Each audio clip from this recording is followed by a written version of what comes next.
შენს ცხოვრებაში სამი ტიპის ადამიანები არსებობენ. პირველი, ადამიანი ფოთლები.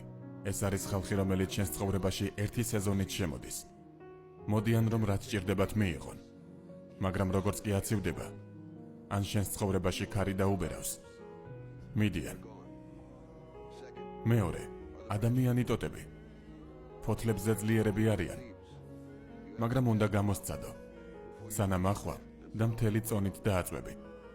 შეიძლება რამდენიმე სეზონის მანძილზე დარჩნენ შენთან, მაგრამ როცა ცხოვრება გაგიჭირდება, მოწყდებიან. და ბოლოს, ადამიანი ფესვები. ეს ძალიან მნიშვნელოვანი ხალხია. ისინი არაფერს აკეთებენ სხვების დასანახად. მათი ერთადერთი მიზანი შენი მხარდაჭერა და დახმარებაა, რომ ძლიერი და ჯანსაღი ცხოვრება გქონდეს.